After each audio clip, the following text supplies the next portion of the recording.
Shalom. Puji nama Tuhan, kita kembali ada di tempat ini. Semua itu hanya oleh karena kasih kemuliaan Tuhan. Sepanjang minggu ini menyertai menjaga kita, memberikan kita kesehatan dan kekuatan, sehingga kita boleh ada di tempat ini untuk bersekutu dengan Tuhan, merasakan kasih setianya, dan juga menyatakan kasih kita terhadap Tuhan. Karena sebagai pengikut Kristus, kita harus terus belajar untuk tetap setia. Sebelum kita memulai ibadah kita, mari saudara-saudari yang saya kasihi, kita saat teduh sejenak.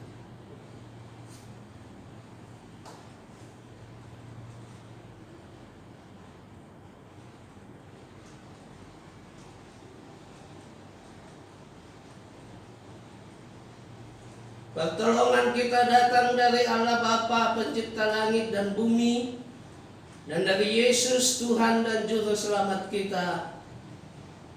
Amin. Saya mengundang saudara-saudara sekalian untuk bangkit berdiri bersama saudara-saudara kita seiman di penjuru dunia. Kita mengucapkan pengakuan iman rasuli kita. 2, 3, ya. Aku percaya kepada Allah Bapa yang Maha Kuasa, Khalik langit dan bumi, dan kepada Yesus Kristus Anak-Nya tunggal Tuhan kita, yang dikandung daripada Roh Kudus, lahir dari anak darah Maria, yang menderita di bawah pemerintahan Pontius Pilatus, disalibkan, mati dan dikuburkan, turun ke dalam kerajaan maut, pada hari yang ketiga bangkit pula dari antara orang mati, naik ke surga, duduk di sebelah kanan Allah Bapa yang Maha Kuasa, dan akan datang dari sana untuk menghakimi orang yang hidup dan mati. Aku percaya kepada Roh Kudus, gereja yang kudus dan am, persekutuan orang kudus, pengampunan dosa, kebangkitan daging dan hidup yang kekal. Kami memuji kebesaran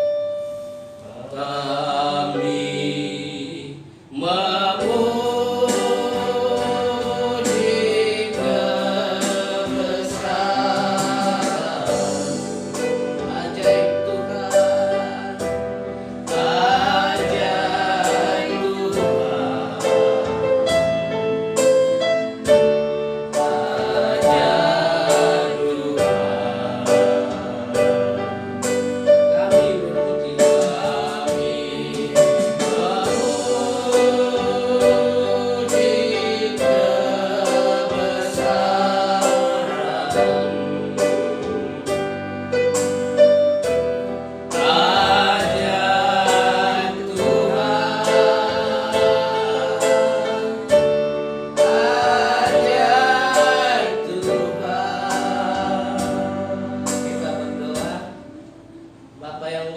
Kami memuji syukur kehadirat-Mu atas segala kebaikan-Mu dalam hidup kami. Karena Engkau adalah Tuhan yang setia, sehingga kapanpun kami datang kepadamu untuk memohon pertolongan-Mu, Engkau selalu ada bagi kami. Engkau akan selalu memberi kami yang terbaik, bahkan Engkau juga akan memberikannya tepat pada waktunya. Kami serahkan ibadah kami ke dalam tangan pengasihan-Mu ya Tuhan, supaya Engkau juga hadir di tengah-tengah kami, menguduskan, menyucikan setiap kami, terlebih yang mengambil bagian dalam ibadah ini, main musik, dan hamba-Mu yang akan menyampaikan kebenaran firman-Mu, serta jemaat kami, bahkan jemaat kami yang tidak dapat hadir pada kesempatan ini, juga kami serahkan ke dalam tangan-Mu, supaya Engkau senantiasa menyertai mereka, bahkan melawat mereka saat ini juga, supaya mereka teringat akan padamu dan memberikan waktu serta dirinya untuk bersekutu dengan Engkau. Karena kami tahu persekutuan dengan Engkau ya Tuhan tidak akan pernah sia-sia. Ketika kami mendengarkan firman-Mu, Maka kami juga tahu bahwa firman-Mu bukan terdiri hanya dari kata-kata, tetapi firman-Mu juga adalah terdiri dari kuasa. Maka apapun yang akan Engkau katakan, semuanya itu akan dan pasti terjadi. Kami serahkan seluruh ibadah yang diselenggarakan di dunia pada hari ini, supaya Engkau melawat mereka, mengutus pasukan malaikat-Mu untuk menjagai, melindungi, sehingga setiap ibadah yang diselenggarakan boleh terlaksana dengan baik, tidak ada gangguan apapun. Hamba-hamba Tuhan yang pada hari ini menyampaikan kebenaran firman-Mu juga kami pertaruhkan ke dalam tangan-Mu, supaya Engkau memberi mereka kekuatan, menambahkan hikmat dan sukacita, sehingga mereka boleh menyampaikan kebenaran firman-Mu dan boleh diterima oleh jemaat-jemaat dan berbuah dalam kehidupan mereka. Terima kasih ya Bapa, terpujilah nama-Mu. Dalam nama Tuhan Yesus kami berdoa. Amin. Kita akan mendengarkan kebenaran firman Tuhan. Dan kita naikkan satu pujian, aku mengasihi Engkau Yesus. Mengasihi Tuhan dengan segenap hati.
Bapa Tuhan semesta alam, terima kasih ya Tuhan, dalam ibadah ini kami sudah masuk dalam pendengaran akan firman Tuhan. Kuduskan kami semua ya Tuhan, berikan kami hikmat dan bukakan hati kami ya Roh Kudus, supaya kami boleh memiliki pengertian dan kerinduan yang benar untuk mendengarkan kebenaran firman-Mu. Berfirmanlah ya Tuhan, karena kami sudah siap mendengar. Dalam nama Tuhan Yesus, amin. Shalom. Saya mengajak Bapak Ibu Saudara sekalian untuk membuka kitab Obadya. Obadya itu setelah Amos, ya, atau sebelum Yunus. Udah menjelang mau habis perjanjian lama itu. Amos ayat 17 sampai 21. Obadya ayat 17 sampai 21. Saya tidak menyebutkan pasalnya karena hanya terdiri dari satu pasal. Jadi Obadya dari ayat 17 sampai 21. Kalau sudah ketemu semua katakan amin. Amin. Firman Tuhan dari kitab Obadya ayat 17 sampai 21 di bawah perikop kedudukan hanya di Sion. 17. Tetapi di gunung Sion akan ada orang yang terluput, dan gunung itu akan menjadi tempat kudus, dan kaum keturunan Yakub akan memiliki pula tanah miliknya. Kaum keturunan Yakub akan menjadi api, dan kaum keturunan Yusuf menjadi nyala api, dan kaum keturunan Esau menjadi tunggul gandum. Mereka akan membakar dan memakan habis sekaliannya. Dan dari kaum keturunan Esau tidak ada seorang pun yang terlepas, sebab Tuhanlah yang berfirman demikian. Maka orang-orang tanah Negeb akan memiliki pegunungan Esau, dan orang-orang daerah bukit akan memiliki tanah orang Filistin.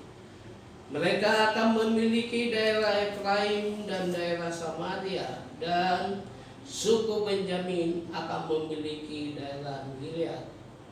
Orang-orang Israel yang diangkut ke dalam pembuangan akan memiliki tanah orang Kanaan sampai ke Sarfat. Dan orang-orang Yerusalem yang diangkut ke dalam pembuangan yang ada di Separat akan memiliki kota-kota di tanah Negeb. Penyelamat akan naik ke atas gunung Sion untuk menghukum pegunungan Esau.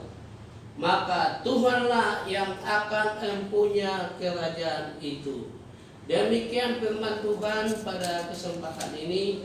Yang berbahagia ialah kita yang mendengar dan melakukan firman Tuhan. Amin. Saudara-saudara, tema khotbah saya pada kesempatan ini adalah Tuhan menyelamatkan. Sekali lagi, Tuhan menyelamatkan. Dan keselamatan itu hanya ada dalam Tuhan.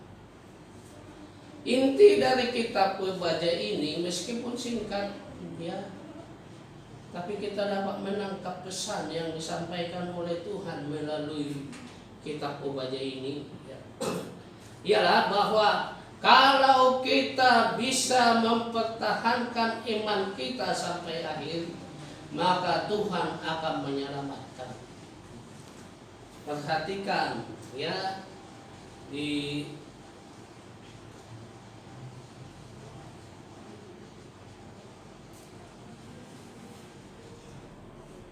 sini kita perlu mengetahui bahwa permusuhan antara Edom dengan Yehuda itu sudah berlangsung berabad-abad. Itu dimulai dari ketika Yakub anaknya Ishak menipu Esau, lalu dia melarikan diri, lalu dia kembali lagi. Nah, Esau inilah yang melahirkan, atau dari Esau inilah kaum Edom dilahirkan. Ternyata permusuhan mereka itu terus menerus, berkepanjangan. Kenapa demikian? Karena ada akar pahit, ada kepahitan dalam hati keturunan Edom. Karena bukan hanya soal tipuan oleh Yakub, tetapi di kemudian hari mereka juga bisa melihat bahwa kehidupan mereka itu memang selalu tertinggal dari keturunan Yakub. Maka oleh karena itu setiap hari mereka berusaha untuk memusuhi, mengalahkan Yehuda atau keturunan Yakub, Israel.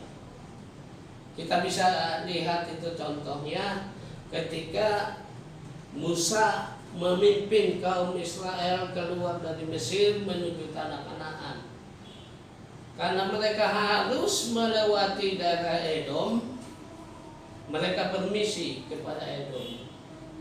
Kami mau minta tolong, mau lewat dari sini. Kami tidak akan mengganggu, tidak akan mengambil hewan atau tanaman apapun. Kami hanya lewat. Edom mengatakan gak mau, bahkan mereka keluar bersama prajurit-prajuritnya, mereka menyerang Israel. Itu bisa kita baca dalam kisah di kitab Keluaran. Nah, yang saya mau bilang, mau katakan, kita juga sebagai orang Kristen sering menghadapi persoalan yang rumit seperti ini. Memang musuh kita bukan Edom, karena kita di Indonesia. Tetapi permusuhan dari pihak lain ada yang selalu kita hadapi. Meskipun tentu saja ininya dimensinya beda. Kita bisa lihat ya, sekarang ini permusuhan yang nyata, banyak gereja yang dirusak. Ini contoh aja. Ada gereja yang dibakar, ada hamba-hamba Tuhan yang dianiaya, diintimidasi dan lain sebagainya. Ini bentuk permusuhan seperti yang dihadapi oleh Israel pada saat itu. Ya, kenapa mereka memusuhi kita? Sama, kira-kira sama dengan Edom ini. Mereka juga menyimpan kepahitan hati. Ketika nenek moyang mereka, bayangkan aja, Ismail itu diusir, hanya dibekali sedikit makanan dan minuman, dan gak diakui lagi sebagai ahli waris, karena ahli waris hanya Ishak. Jadi kepahitan hati itu terus menerus ada. Nah, permusuhan dalam bentuk lain juga kita bisa lihat. Kita baca hari-hari ini, bahkan dari dulu kita ada sekolah negeri, bukan swasta ya. Kalau swasta mereka memang memiliki kapasitas untuk membuat peraturan. Tapi sekolah negeri misalnya memaksa siswi pelajar wanita pakai jilbab. Loh, kalau dia Islam ya nggak apa-apa. Tapi faktanya kan ada juga yang bukan Islam, ada yang Kristen. Mereka protes. Tetap peraturan, itu akhirnya apa yang terjadi? Anak tersebut akhirnya dipindahkan oleh orang tuanya ke sekolah lain. Nah, kalau saya mengatakan, kalau saya menilai, atau setidak-tidaknya kalau saya menduga ada motivasi di belakang itu. Sekarang kita balik, umpamanya di sekolah negeri ya, yang muslim harus misalnya pakai salib, ya kan? Pakai salib, pakai apalah. Kita memang nggak terlalu ya soal pakaian atau aksesoris. Tapi kalau misalnya seperti suster di gereja Katolik atau di HKBP juga ada, itu mereka pakai apa itu namanya, yang di kepala itu. Nah, kalau di HKBP ada itu namanya diakonos.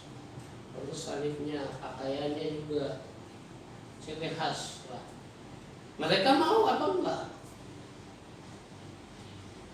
Nah ini pertanyaan bagi kita. Mereka mau apa enggak? Enggak Pak, udah pasti enggak bakalan. Kalau di kampung kami atau di Manado misalnya, karena mayoritas Kristen, mungkin mereka nggak berani terlalu frontal melawan. Tapi kalau di Jakarta bisa turun itu semua pakai sorban apa segala macam. Lihat kemarin ada satu tokoh mereka itu bunuh semua pendeta-pendeta. Lo apa kaitannya dengan mereka? Kenapa kok jadi pendeta yang mau dibunuh? Bakar gereja-gereja. Saya kadang-kadang heran. Katanya gini, di Arab aja ini saya baca ini ya keterangan, di Arab aja kewajiban bagi wanita untuk memakai jilbab itu udah dicabut. Entah ini hoax atau apa, tapi saya lihat itu foto-fotonya. Maka di Arab sekarang ini ada model pangkasan sekarang yang lagi ngetren di sana. Pangkasan untuk cewek, disebut itu pangkasan boy. Ya kira-kira lebih panjang lah sedikit dari rambut saya ini. Dan mereka nggak pakai jenggot. Nah di sini orang semua serba ini. Udah tahu umpamanya daerah Danau Toba itu mayoritas itu Kristen. Mau dibikin wisata halal. Jadi kita ini kadang-kadang hanya berdasarkan terdorong oleh fanatisme. Politik yang kita bangun adalah selama ini yang adalah politik identitas.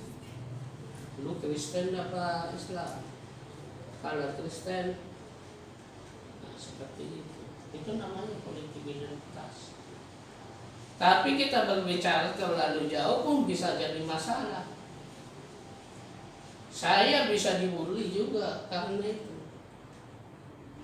Seperti itu yang terjadi sekarang ini.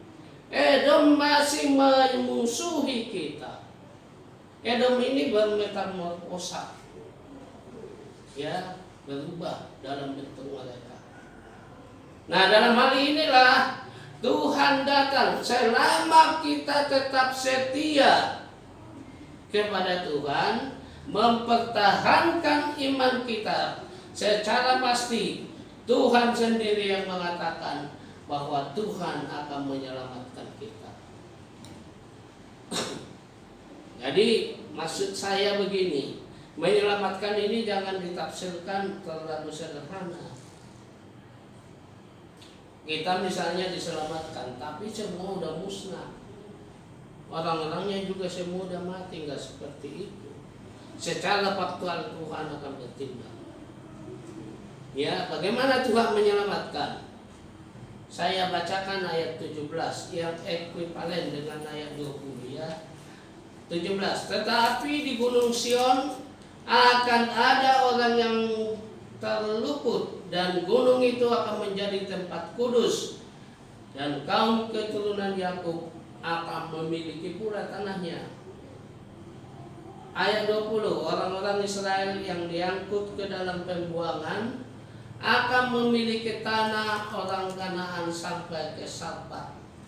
Dan orang-orang Yerusalem yang diangkut ke dalam pembuangan yang ada di Separat akan memiliki kota-kota di Negev. Artinya begini, orang Israel pada saat itu udah diangkut ke pembuangan. Ya, ke Babel, kemana-mana gitulah. Tetapi mereka akan kembali memiliki, mengelola, menguasai tanah pusaka mereka di Yerusalem atau di Israel. Itu artinya apa? Mereka dikembalikan atau dipulihkan. Makanya kita juga kalau mengalami masalah pergumulan seperti ini, kita tetap setia kepada Tuhan, iman kita tidak goyah, keadaan kita juga akan dipulihkan. Tuhan yang akan bekerja. Ya, tadi kita udah baca, itu akan terjadi begini ya, ayat eh, ayat 18 bagian terakhir. Dan dari kaum keturunan Esau tidak ada seorang pun yang terlepas, sebab Tuhanlah yang berfirman demikian. Dahsyat benar ini kalimat ini sebenarnya, firman Tuhan ini. Dari Esau tidak ada seorang pun yang terlepas. Kita sebenarnya nggak persoalan, bukan masalah itu. Bagaimanapun mereka saudara kita. Tetapi kalau karena Tuhan yang mengatakan demikian, ya pasti terjadi. Karena disebutkan tadi, karena Tuhanlah yang berfirman demikian. Jadi kita akan dipulihkan. Jangan pernah takut. Masalah boleh ada, tetapi percaya Tuhan akan menolong, menyelamatkan kita dengan cara memulihkan. Kita yang tadinya sudah diusir akan kembali ke tempat semula. Itu yang pertama. Yang kedua, ayat 18 saya bacakan. Kaum keturunan Yakub akan menjadi api, dan kaum keturunan Yusuf menjadi nyala api, dan kaum keturunan Esau menjadi tunggul gandum. Mereka akan membakar dan memakan habis sekaliannya. Ini maksudnya begini. Yakub, Yusuf, dan keturunan Israel itu semua jadi seperti api. Ada yang seperti bara api, seperti api menghadapi musuh. Disebutkan di sini Esau yang akan menjadi seperti tunggul gandum. Bapak Ibu kalau lihat itu di kampung, orang harus panen padi. Setelah melontokan padinya, betul-betul padinya, yang tersisa kan ininya, batang padi-padinya. Jadi itu jadi kering. Itu sangat mudah dibakar. Musuh kita pun akan seperti itu. Jadi jangan ragu. Salah besar kalau kita merasa ragu atau misalnya ketakutan melihat musuh kita terlalu lebar menurut pikiran kita. Karena firman Tuhan mengatakan kita akan menjadi api dan musuh kita akan menjadi tunggul gandum. Bagaimana mungkin tunggul gandum yang udah kering itu bisa menang sama api? Pasti dia yang akan terbakar. Mereka akan membakar dan memakan habis sekaliannya. Artinya apa? Ketika Tuhan memulihkan kita tadi, sudah dibawa kembali ke tempat kita semula, Tuhan juga memberi kita kekuatan. Amin. Memberi kita kekuatan. Bukan hanya yang tadinya kita udah dibuang ke Cibitung, dibawa lagi ke Bekasi. Bukan berarti hanya sebatas itu. Tetapi ketika kita sudah dikembalikan ke Bekasi, kita akan diberikan kekuatan. Seperti itu. Jadi jangan pernah menyaksikan atau melakukan pertolongan Tuhan. Maaf, lampu sedang mati. Tiba-tiba mati.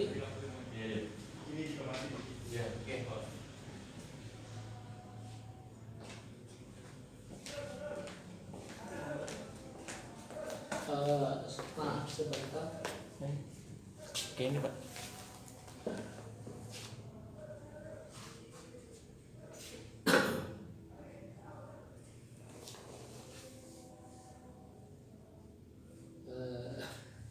Lampu kurang jelas Pak. Tidak apa-apa, Pak. Ini saya ambil HP dulu.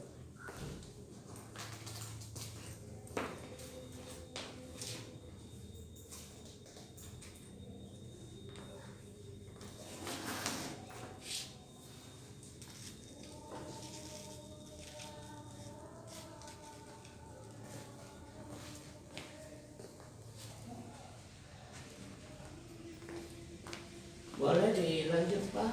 Ya, silakan. Oke, yang pertama tadi ketika Tuhan menyelamatkan kita, Tuhan memulihkan keadaan kita. Kemudian memberikan kita kekuatan. Di sini disebutkan kita menjadi api, musuh kita menjadi tunggul gandum. Yang ketiga, ayat 19. Saya bacakan. Maka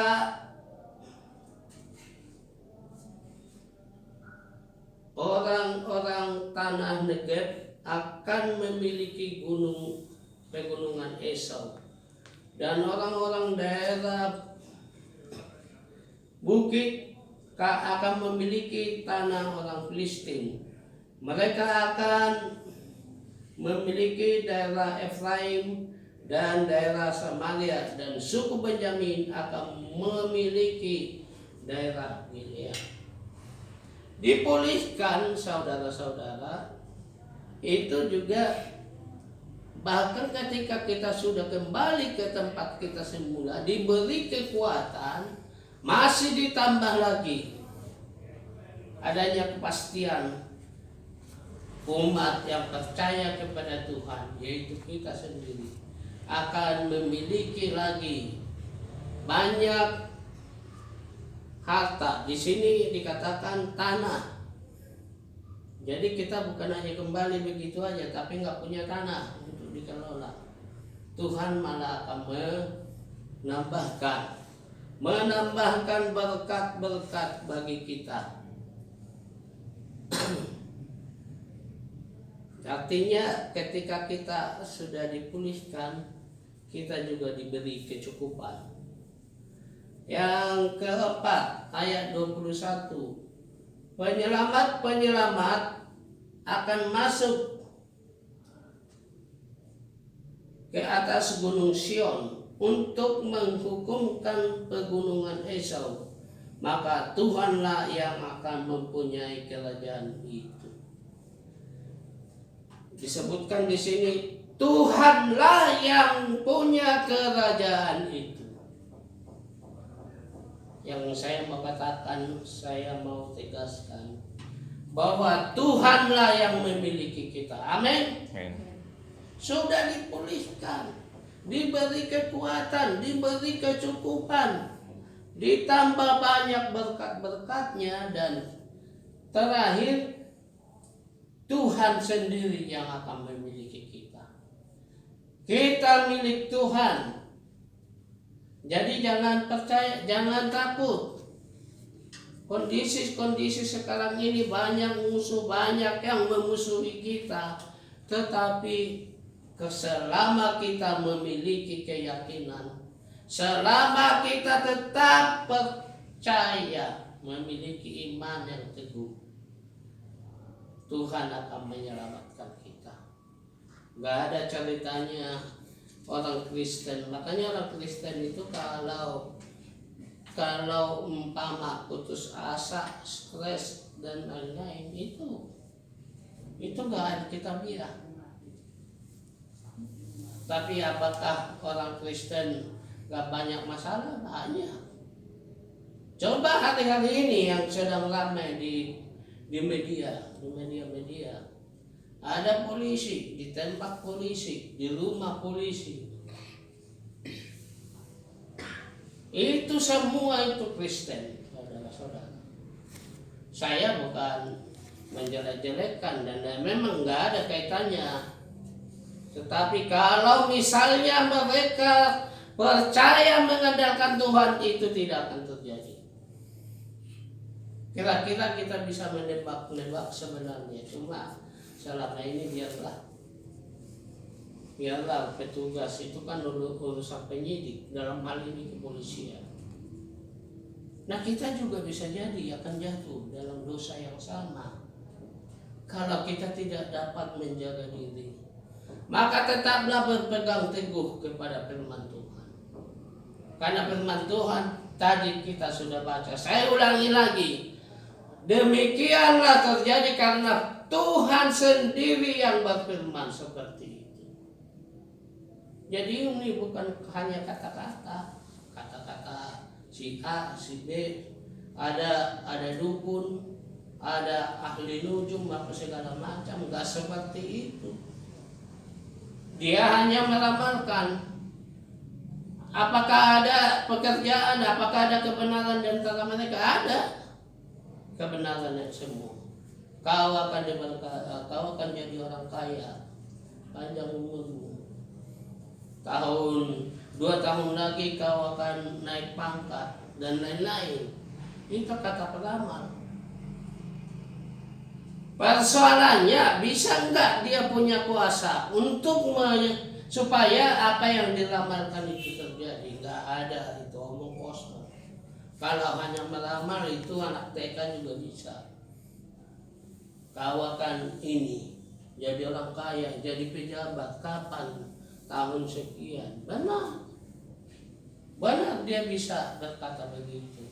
Tetapi dia punya kuasa untuk melakukan itu? Enggak. Sedikit pun saya tidak percaya. Beda sekali dengan Tuhan.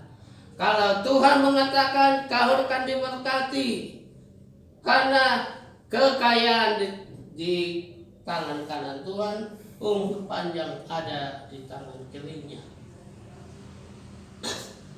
Jadi soal kesehatan, kekuatan, berkat-berkat itu secara pasti Tuhan sendiri yang memiliki. Diberikan kepada kita kapanpun, Tuhan yang lebih tahu. Karena Tuhan tidak mau kita Kristen yang instan. Tiba-tiba kaya, tiba-tiba miskin, tiba-tiba ini apa. Karena kaya itu juga bisa cobaan. Sama miskin juga bisa cobaan.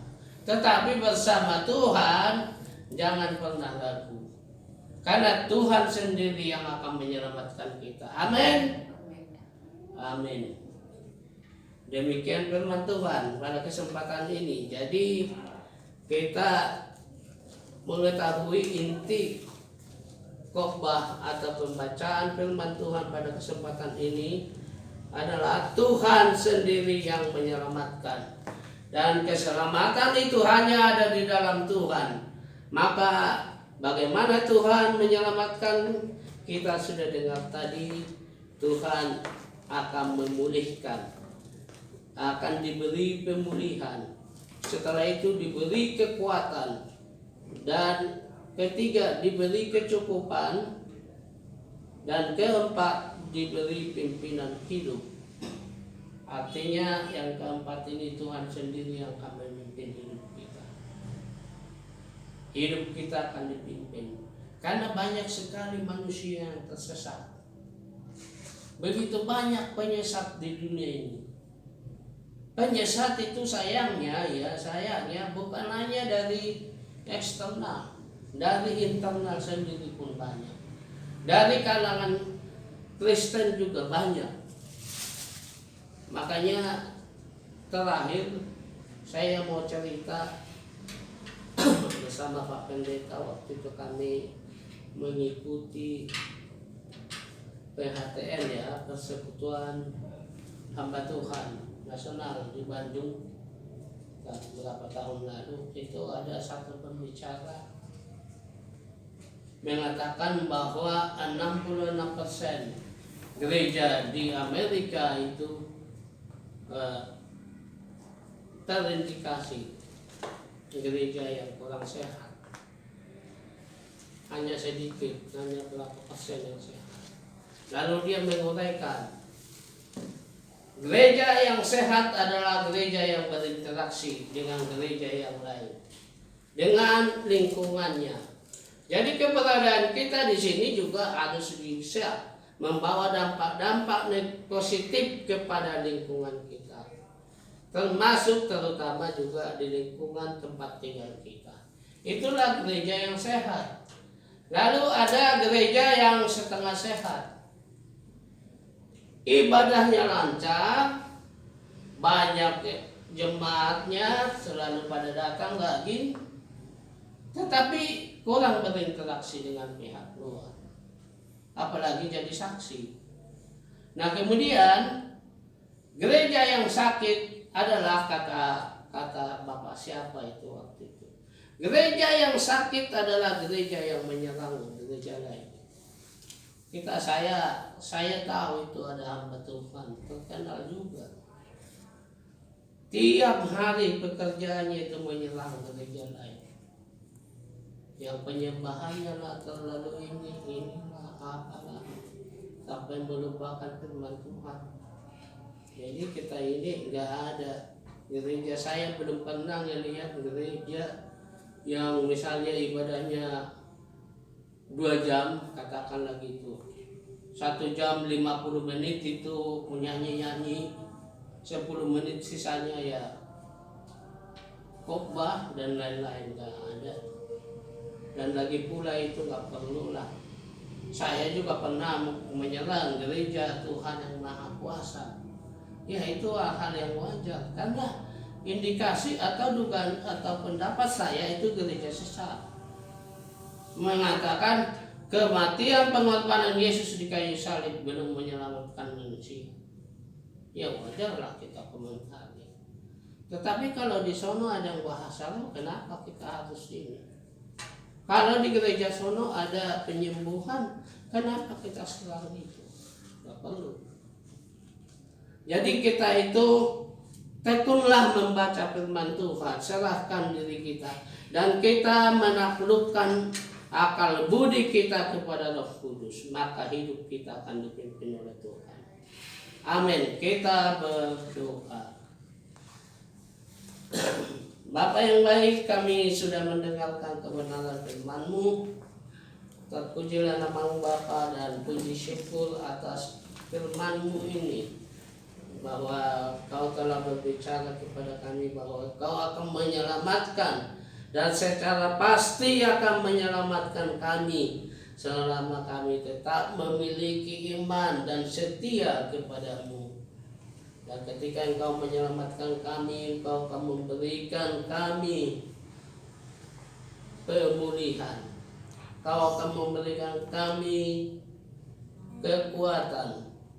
Kau akan memberikan kami kecukupan dan juga pimpinan hidup, sehingga kami dalam kehidupan yang penuh dengan tantangan dan cobaan ini tidak akan pernah tersesat.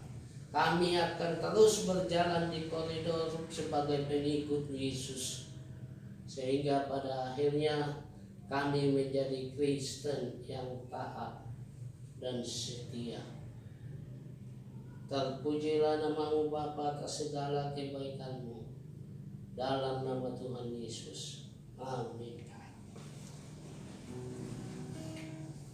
Kita akan menaikkan satu pujian lagi.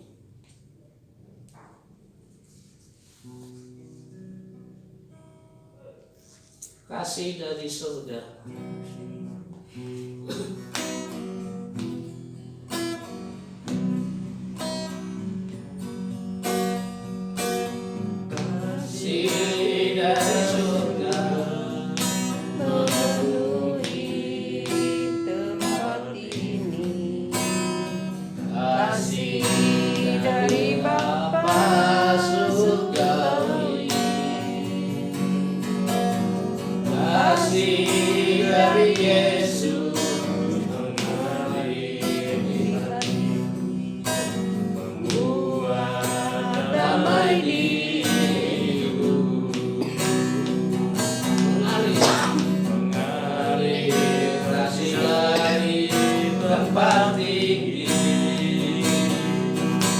Mengalir kasih dari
kepada kami.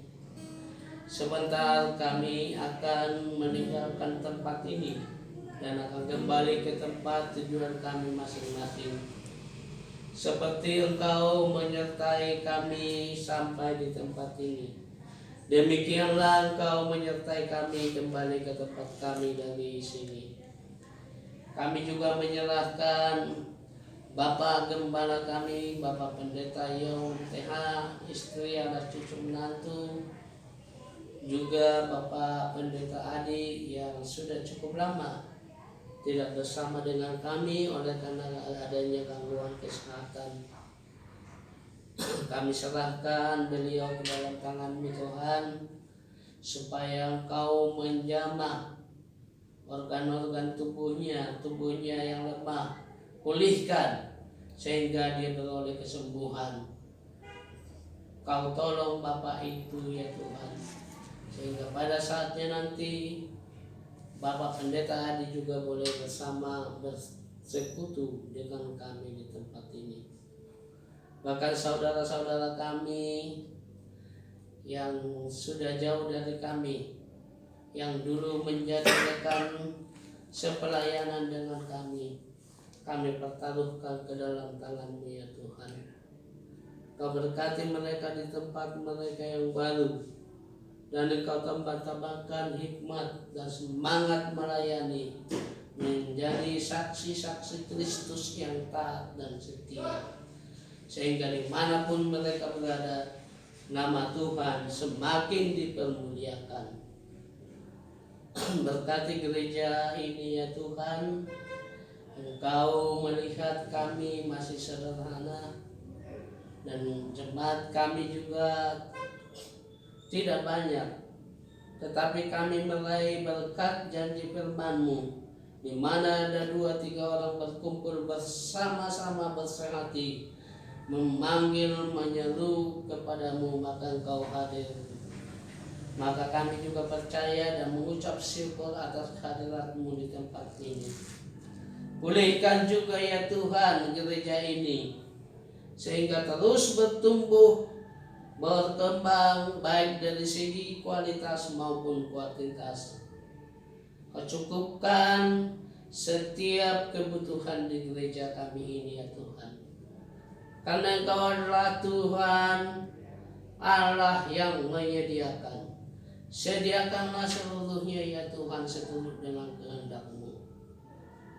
Bahkan kami juga merindukan gedung permanen menjadi tempat kami untuk bersekutu, memiliki semangat untuk melayani, untuk mendengar firman Tuhan, dan menjadi saksi-saksi-Mu yang taat dan setia, sehingga keberadaan kami juga boleh menjadi berkat bagi siapa saja yang ada di sekeliling kami.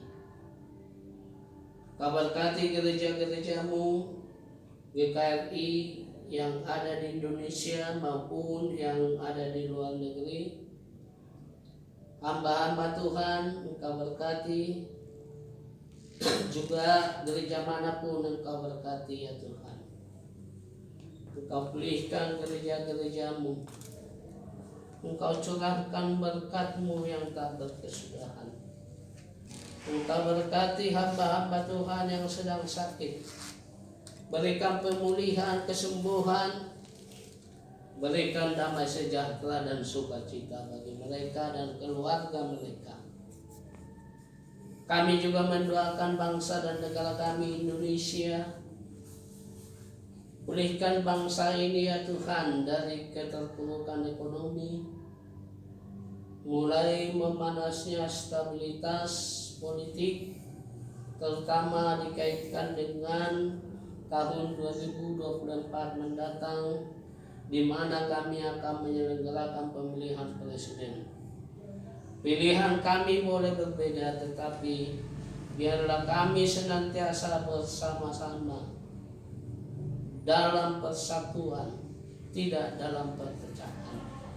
Pulihkan ya Tuhan negara kami juga dari segala hal, sehingga negara ini boleh bertumbuh, berkembang menjadi negara yang maju. Kami juga menyerahkan para pejabat kami ya Tuhan, mulai dari yang tertinggi sampai yang terendah. Berikan hikmat dan roh takut akan Tuhan bagi mereka, sehingga setiap kali mereka mengambil keputusan, mereka mendasarinya dengan ketentuan-ketentuan yang ada dan dengan roh takut akan Tuhan, sehingga semuanya boleh berjalan dengan baik. Kami serahkan juga ya Tuhan kota Bekasi ke dalam tangan-Mu.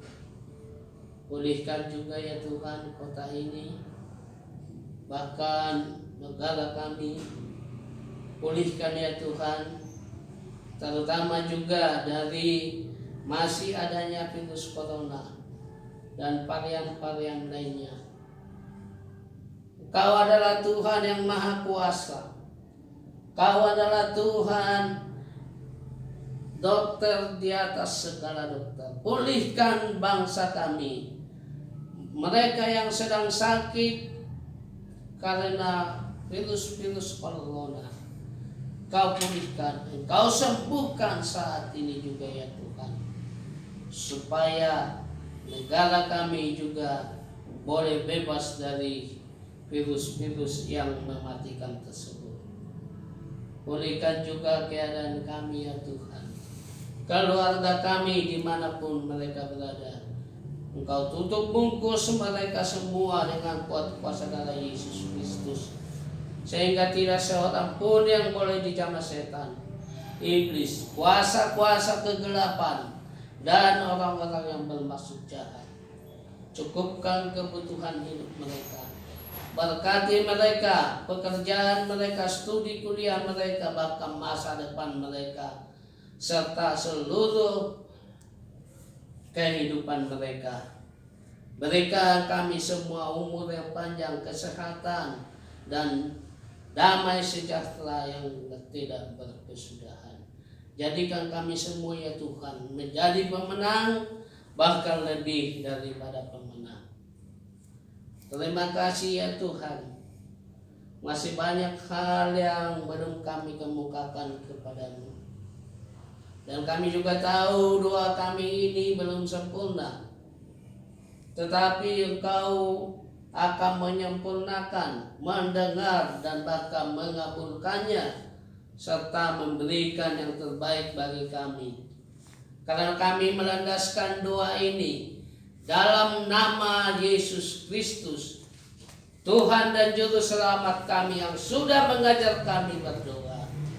Bapa kami yang di surga, dikuduskanlah nama-Mu, datanglah kerajaan-Mu, jadilah kehendak-Mu di bumi seperti itu. Berikan kami makanan kami yang secukupnya, ampuni kami akan kesalahan kami, seperti kami mengampuni orang bersalah kepada kami. Dan jangan Menghilangkan ke dalam pencobaan, tapi lepaskanlah kami daripada yang jahat. Karena kerajaan dan kuasa dan kemuliaan sampai selama-lamanya. Saudara-saudara, kita akan kembali dari tempat ini dan kita renungkan kembali firman Tuhan, bahwa Tuhan sendiri yang akan menyelamatkan umat-Nya, menyelamatkan kita semua, dan memberi kita pemulihan, memberi kita kekuatan, memberi kita juga kecukupan, dan juga akan memimpin hidup kita. Oleh karena itu, tetaplah teguh, tetaplah setia meski apapun yang terjadi, karena pertolongan Tuhan itu pasti dan akan selalu menjadi yang terbaik. Firman Tuhan dalam Yesaya 60 ayat 1 mengatakan, bangkitlah menjadi teranglah, sebab terangmu datang dan kemuliaan Tuhan terbit atasmu. Kini kita terima kasih karunia berkat dari Tuhan, kita tengadahkan tangan kita dan kita buka hati kita. Tuhan memberkati engkau dan melindungi engkau. Tuhan menyinari engkau dengan wajah-Nya dan memberi engkau kasih karunia. Tuhan menghadapkan wajahnya kepadamu dan memberi engkau shalom, damai sejahtera dan keselamatan yang tidak berkesudahan mulai hari ini sampai Maranatha Tuhan Yesus datang yang kedua kali, bahkan sampai selama-lamanya. Amin. Bapak terima kasih.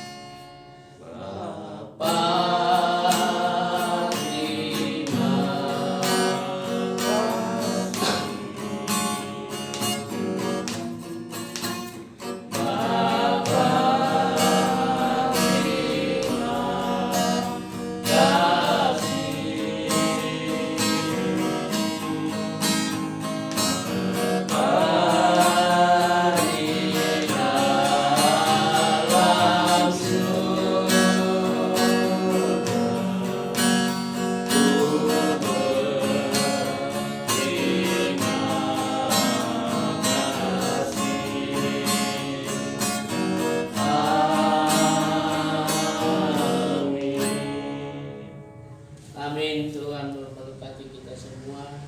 Kita memasuki saat teduh sejenak.